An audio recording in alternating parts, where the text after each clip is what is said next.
प्रसिद्ध भारतीय गायक और संगीतकार बप्पी लहिरी का निधन हो गया। आज मुंबई के एक अस्पताल में उन्होंने आखिरी सांस ली। बप्पी दा के नाम से मशहूर आलोकेश लहिरी महज 69 वर्ष की उम्र में के थे और उन्होंने भारतीय सिनेमा में डिस्को संगीत के उपयोग को लोकप्रिय बनाया था। बप्पी लहिरी को सोना पहनना और हमेशा चश्मा लगाकर रहना बेहद पसंद था। गले में सोने की मोटी मोटी चेन और हाथ में बड़ी बड़ी अंगूठियां समेत सोने के ढेर सारे गहने पहनना उसकी पहचान थी। चारा घोटाले के एक और मामले में आज सुनवाई होगी। भागलपुर और बांका कोषागार से अवैध निकासी मामले में पटना सीबीआई कोर्ट में सुनवाई होगी। लाखों की अवैध निकासी मामले में लालू यादव समेत 44 लोगों के खिलाफ सुनवाई हो रही है, लेकिन 22 लोगों की मौत हो चुकी है, लिहाजा अब 22 के खिलाफ सुनवाई हो रही है। इससे पहले चारा घोटाला के सबसे बड़े मामले में मंगलवार को सीबीआई की विशेष अदालत का फैसला आया है। 90 के दशक के सबसे बड़े घोटाले में झारखंड में 53 मामले दर्ज किए गए थे, जिसमें यह 52वां केस है। इसमें कोर्ट ने फैसला सुनाया है। लालू यादव समेत 75 आरोपियों को दोषी करार दिया गया है। कुल 34 आरोपी को 3-3 साल की सजा सुनाई गई है।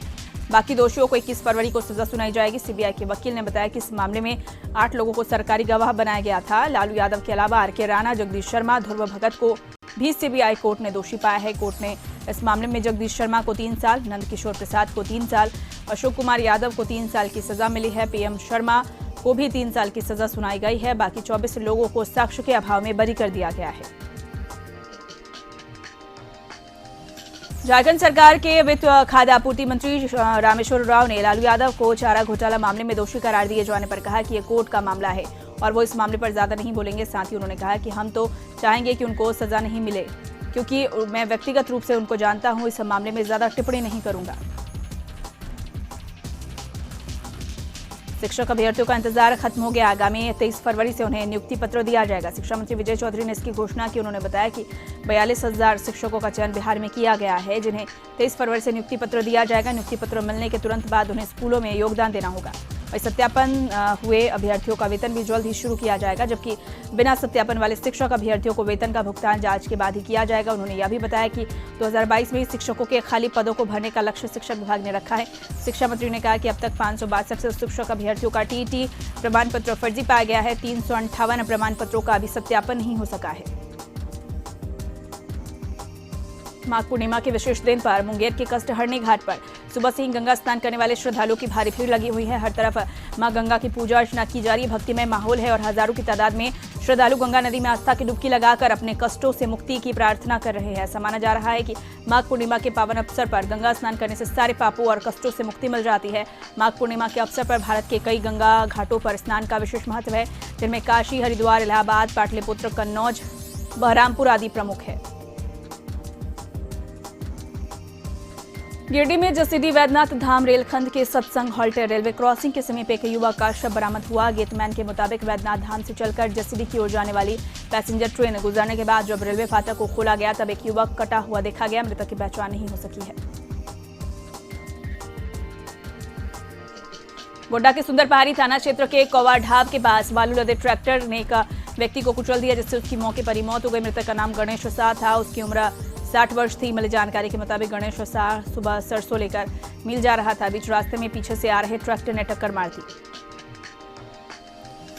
गढ़वा में कांडी थाना क्षेत्र के खरौंदा गांव निवासी परीखा पासवान का शव तिरंगे से लिपटा हुआ पैतृक गांव पहुंचा, जहां शव के साथ पहुंचे सीआरपीएफ के सैकड़ों जवानों ने सलामी दी। हजारों लोगों की उपस्थिति में परीखा पासवान का अंतिम संस्कार सोन नदी के तट पर किया गया। मालूम हो कि खरौंदा गांव निवासी सीआरपीएफ का जवान परीखा पासवान मणिपुर में पोस्टेड था, जहां 2 दिन पूर्व उनकी मौत हो गई। लोहरदगा में सेना थाना क्षेत्र के अरूपतरा के समीप 12 फरवरी को प्रज्ञा केंद्र संचालक के पुत्र से लूटकांड का पुलिस ने खुलासा किया। थाना प्रभारी सूरज प्रसाद ने जानकारी देते हुए बताया कि घटना में संलिप्त 5 अपराधियों को गिरफ्तार किया गया। अपराधियों ने जुर्म कबूल कर लिया। लूटे गए सामान के साथ 65,000 में 38,000 नगद, चाबी का गुच्छा और जला हुआ बैग का अवशेष बरामद किया है। पटना पुलिस की कार्यशैली पर एक बार फिर दाग लगा है और दरअसल पटना के कंकड़बाग से पुलिस ने 3 तस्करों को गिरफ्तार किया है, जिसने पूछताछ में बताया कि वो प्रत्येक सप्ताह स्मैक बेचने के बदले पुलिसकर्मियों को 7,000 रुपए देता है। गिरफ्तार शख्स ने बताया कि आरा का एक व्यक्ति उसे 300 या 350 रुपए में एक पुड़िया लाकर देता था। वह उस पुड़िया को 500 रुपए में बेचता था। यह बात पुलिसकर्मियों को भी पता थी। पुलिसकर्मी सप्ताह में आते थे और 7,000 लेकर चले जाते थे। गढ़वा में कांडी थाना क्षेत्र के शिवरी गांव में विनोद बेयर की फूस की झोपड़ी में अचानक आग लग गई, जिससे झोपड़ी के साथ एक बकरी और भैंस का बच्चा बुरी तरह से झुलस गया, जबकि एक भैंस भी आंशिक रूप से जल गई। जिस वक्त झोपड़ी में आग लगी उस वक्त घर के लोग झोपड़ी से दूर एक की पेराई कर रहे थे। मृत परिवार ने बताया कि झोपड़ी में आग किसी छोटे बच्चे ने खेल खेल में लगाया था। बेगूसराय में देर रात एक घर में लगी आग से आसपास के तकरीबन 10 घर जलकर राख हो गए। इस आग लगी की घटना में लाखों रुपए की संपत्ति जलकर राख हो गई, साथ ही एक पालतू जानवर की भी मौत हो गई। घटना बछवाड़ा थाना क्षेत्र के चमथा 3 पंचायत की वार्ड 4 की है। बताया जा रहा है कि धर्म सिंह के घर में अचानक देर रात आग लगी और फिर देखते ही देखते आग ने विकराल रूप ले लिया और इसके बाद 10 घर को अपनी चपेट में ले लिया। आग की लपट देखकर के सैकड़ों लोग मौके पर पहुंचे और घटना के बाद ग्रामीणों के द्वारा काफी मशक्कत के बाद आग पर काबू पाया गया। बेगूसराय में माघी पूर्णिमा को लेकर उत्तरदायिनी गंगा सिमरिया गंगा घाट और झमटिया गंगा घाट पर गंगा स्नान करने के लिए श्रद्धालु की भारी भीड़ उमड़ी है। कोरोना गाइडलाइन खत्म होने के बाद पहली बार गंगा घाटों पर काफी संख्या में श्रद्धालु गंगा स्नान करने और पूजा अर्चना करने जुटे हैं। कहा जाता है माघी पूर्णिमा के अवसर पर गंगा घाटों का स्नान कर दान पूर्ण करने से पूजा अर्चना करने से पुण्य की प्राप्ति होती है। गंगा स्नान कर श्रद्धालु पूजा अर्चना कर अपने परिवार और देश में सुख शांति समृद्धि की कामना कर रहे हैं। माघी पूर्णिमा का धार्मिक महत्व काफी है। लोग इस दिन गंगा घाट पर स्नान कर पूजा पाठ और दान पुण्य करते हैं। ऐसी मान्यता है कि माघ माह में सभी देवी देवता पृथ्वी पर आते हैं। ऐसे में माघी पूर्णिमा के दिन गंगा स्नान का विशेष महत्व है। माघ पूर्णिमा के विशेष दिन पर मुंगेर के कष्टहरणी घाट पर सुबह से ही गंगा स्नान करने वाले श्रद्धालुओं की भारी भीड़ लगी हुई है। हर तरफ मां गंगा की पूजा अर्चना की जा रही है। भक्तिमय माहौल है और हजारों की तादाद में श्रद्धालु गंगा नदी में आस्था की डुबकी लगाकर अपने कष्टों से मुक्ति की प्रार्थना कर रहे हैं। ऐसा माना जाता है कि माघ पूर्णिमा के पावन अवसर पर गंगा स्नान करने से सारे पापों और कष्टों से मुक्ति मिल जाती है। माघ पूर्णिमा के अवसर पर भारत के कई गंगा घाटों पर स्नान का विशेष महत्व है, जिनमें काशी, हरिद्वार, इलाहाबाद, पाटलिपुत्र, कन्नौज, बहरामपुर आदि प्रमुख है। 17 फरवरी से बिहार में मैट्रिक की परीक्षा शुरू होने जा रही है, जिसकी तैयारी जोरों पर है। शेखपुरा में कुल 13 परीक्षा केंद्र बनाए गए हैं, जिनमें 4 मॉडल केंद्र है। डीईओ रंजीत पासवान ने बताया कि 25 परीक्षार्थियों पर एक आवश्यक की प्रतिनियुक्ति की गई है। परीक्षा केंद्रों पर सीसीटीवी एवं वीडियोग्राफी की व्यवस्था की गई है। उन्होंने बताया कि 11,350 परीक्षार्थी शामिल होंगे। बगा के 2 प्रखंड के हनाताड़ स्थित चंपारण एग्रो फार्म परिसर में सोमवार की देर रात मुर्गी पालन से जुड़े किसानों को प्रशिक्षण दिया गया। हरियाणा से आया पोल्ट्री कंसल्टेंट डॉक्टर बिमेश सूद और डॉक्टर रणवीर रमन ने किसानों को प्रशिक्षण दिया। पोल्ट्री कंसल्टेंट डॉक्टर सूद ने किसानों को मुर्गियों में लगने वाले सभी प्रकार की बीमारियों से बचाव और उसके उपचार की विस्तृत रूप से जानकारी दी। इस संबंध में जानकारी देते हुए डॉक्टर सूद ने कहा कि यहाँ के पोल्ट्री किसानों ने जानकारी का काफी अभाव है, जैसे कि तापमान कब, कैसे और कितना बनाए रखना, इसकी जानकारी दी गई। बगा के भैरोगंज थाना क्षेत्र के एक गांव में युवक की शादी की तैयारी चल रही थी। मंगलवार को हल्दी की रस्म की अदायगी की तैयारी चल रही थी। इसी बीच युवक की कथित प्रेमिका उसके घर पहुंच गई और शादी में खलल डाल दिया।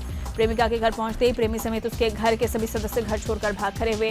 आरोप है कि युवक ने उसके साथ शादी का झांसा देकर कई बार संबंध बनाया। जब उसने शादी के लिए दबाव बनाया तो वह प्रदेश चला गया। कुछ दिन पूर्व गाँव लौटा और उसे छोड़कर फरार हो गया।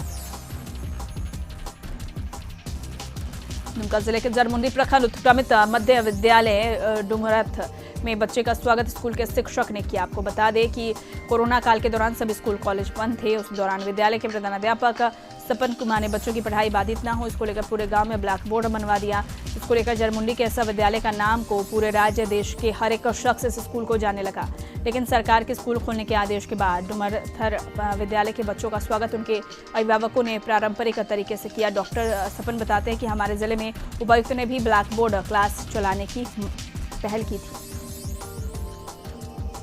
बगहा में ठकराहा थाना क्षेत्र के राजकीय विद्यालय ठकराहा के प्रधानाध्यापक पर छात्रा के साथ अश्लील हरकत करने का आरोप लगा है। नाराज अभिभावकों ने विद्यालय में जमकर हंगामा किया और शिक्षकों की पिटाई भी कर दी। वहीं हंगामा की सूचना मिलते ही मौके पर पहुंची ठकराहा पुलिस ने प्रधानाध्यापक को गिरफ्तार किया। अभिभावकों ने बताया कि बच्चियों से कोचिंग के बहाने अश्लील हरकत करता था। 4-5 दिन पूर्व प्रधानाध्यापक MDM का चावल वितरण कर रहे थे। इस दौरान किसी ने उनका मोबाइल चुरा लिया और कहीं पर बेच दिया। खरीदार ने मोबाइल की गैलरी जांच की तो कई छात्राओं के साथ उनकी सेल्फी व अश्लील बातों का ऑडियो मिला, जो धीरे धीरे वायरल होने लगा। और जब यह जानकारी अभिभावकों को हुई तो उग्र होकर जब प्रधानाध्यापक से इसकी जानकारी लेने पहुंचे तो वे अभिभावकों के साथ दुर्व्यवहार करने लगा। इस पर नाराज ग्रामीणों ने उनकी जमकर पिटाई कर दी।